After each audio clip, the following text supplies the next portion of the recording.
Le protocole de Toronto, 666. Fiction ou réalité, qui peut dire? Quoi qu'il en soit, selon certaines informations obtenues en province de France, mais surtout à la révision des événements survenus depuis les 25 dernières années, il apparaît que le scénario décrit dans ce document nous permet de mieux comprendre ce qui, jusqu'à aujourd'hui, paraissait des plus incompréhensibles à plus d'un. Nous livrons en entier ce document, avec en plus une analyse des nouvelles conditions économiques actuelles qui, en elles-mêmes, semblent plus que confirmer l'authenticité de ce dernier.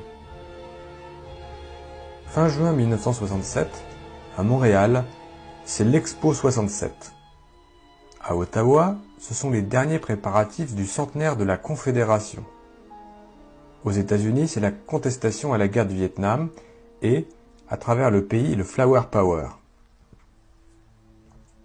Nous sommes près des événements de mai 68 en France, de l'explosion du nationalisme au Québec, du festival Woodstock aux États-Unis.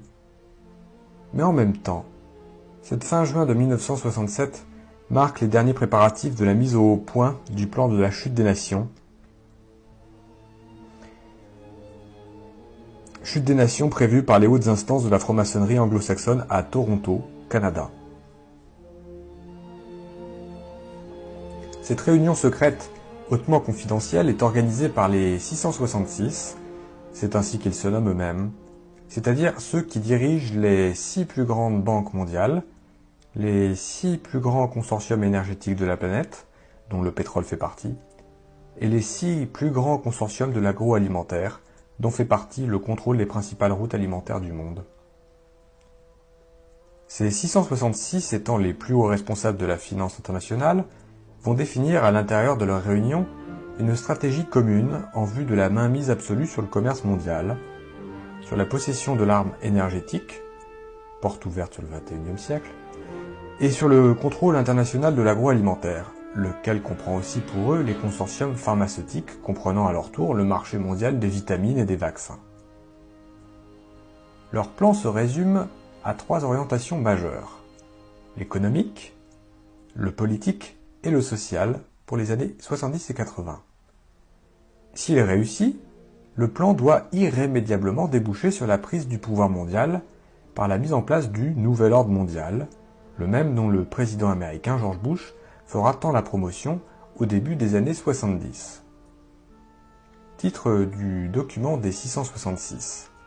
Panem et circenses, du pain et des jeux du cirque.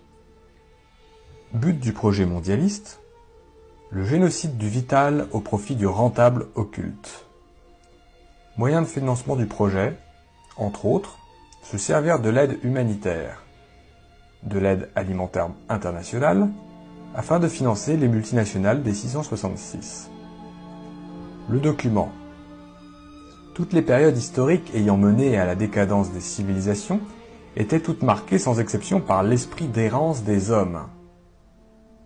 Aujourd'hui, nous devons faire en sorte que cet esprit se traduise par une société mondiale du loisir, sous toutes ses formes. Ce loisir doit se composer du sexe, des drogues, du sport, des voyages, l'exotisme, et des loisirs en général. Mais tout cela rendu accessible à toutes les couches de la société. L'homme doit arriver à croire qu'il est moderne, et que sa modernité est composée de sa capacité et de sa possibilité de pouvoir jouir largement. Et tout cela, maintenant, et de tout ce qui l'entoure. Pour parvenir à cet objectif, il est impératif de pouvoir infiltrer les médias. Radio, télévision, journaux. Les milieux de la mode et de la culture. Les milieux de la nouvelle musique, par lesquels nous influencerons à coup sûr toutes les couches des sociétés occidentales. Ainsi, en tenant sous la coupe des sens la jeunesse, c'est-à-dire les adultes de demain, nous aurons par conséquent la voie libre pour infiltrer et transformer en profondeur, sans en être inquiétés, le politique, le système légal et l'éducation, ce qui nous permettra de modifier en profondeur le cours, l'orientation future des sociétés visées par notre plan. Les populations, nous le savons, n'ont pas de mémoire historique. Ils répètent inlassablement les erreurs du passé sans se rendre compte que ces mêmes erreurs avaient conduit leurs pères avant eux aux mêmes déchéances qu'ils vivront en pire avant la fin de ce siècle. Voyez par exemple ce que leurs grands-pères ont vécu au début de ce siècle grâce au travail acharné de nos prédécesseurs. Après avoir connu sans limite la libération des mœurs, l'abolition de la morale, en d'autres mots l'errance de l'esprit, ils expérimentèrent la crise économique puis la guerre. Aujourd'hui, leurs petits-enfants et leurs enfants se dirigent droit vers un aboutissement semblable, pire encore, car cette fois-ci, il nous permettra enfin de mettre sur pied notre nouvel ordre mondial, sans qu'aucun d'entre eux ne soit à même de s'en rendre compte, trop préoccupés qu'ils seront tous à satisfaire exagérément leurs besoins sensuels les plus primaires. Une norme générale, plus qu'importante, et qui a déjà fait ses preuves au début de ce présent siècle dans la construction et la mise en place du système communiste, par exemple, par les regrettés hauts officiers de nos loges, est la rentabilité de l'exception.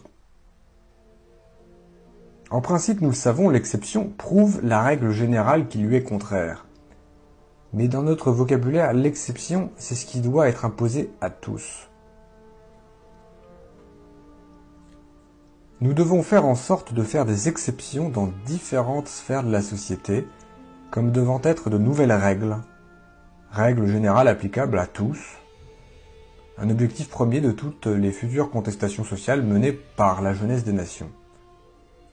Ainsi, l'exception deviendra le détonateur par lequel toute la société historique s'effondrera sur elle-même dans un essoufflement et une confusion sans précédent. Les fondements de la société occidentale, dans leur essence, proviennent en droite ligne de l'héritage chrétien. C'est précisément ce même héritage qui fit de la famille le nœud, la pierre angulaire de tout l'édifice social actuel. Nos prédécesseurs qui avaient financé les écrivains révolutionnaires de la fin du XIXe siècle et du début du XXe siècle avaient compris l'importance de fractionner, puis de faire éclater ce noyau vital s'ils voulaient, en Russie, parvenir à mettre en place le nouveau système communiste d'alors. Et c'est précisément ce qu'ils firent en faisant minutieusement produire par les philosophes et les écrivains non conformistes de l'époque un manifeste à la gloire de l'État-Dieu, celui-ci ayant la primauté absolue sur l'individu et sur la famille. Pour aboutir avec certitude à la construction d'un gouvernement mondial, un nouvel ordre mondial communautaire, où tous les individus sans exception seront soumis à l'état mondial de l'ordre nouveau. Nous devons en premier lieu faire disparaître la famille, ce qui entraînera du même coup la disparition des enseignements religieux ancestraux, et en deuxième lieu, niveler tous les individus en faisant disparaître les classes sociales, en particulier les classes moyennes. Mais nous devons procéder de manière à ce que tous ces changements apparaissent comme étant issus de la volonté populaire, qu'ils aient l'apparence de la démocratie. En se servant de cas isolés, mais en les amplifiant à l'extrême, avec l'aide de contestations étudiantes noyautées par nous, de journalistes favorables à notre cause et de politiciens achetés, nous parviendrons à faire mettre en place de nouveaux organismes ayant toutes les apparences de la modernité, tel un bureau de la protection de l'enfance protégé par une charte des droits et libertés.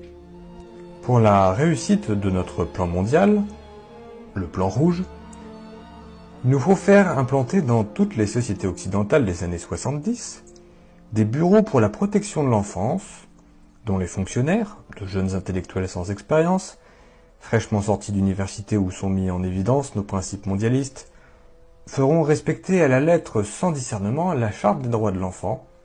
Qui osera s'opposer à cela sans en même temps être identifié aux barbaries du Moyen-Âge ?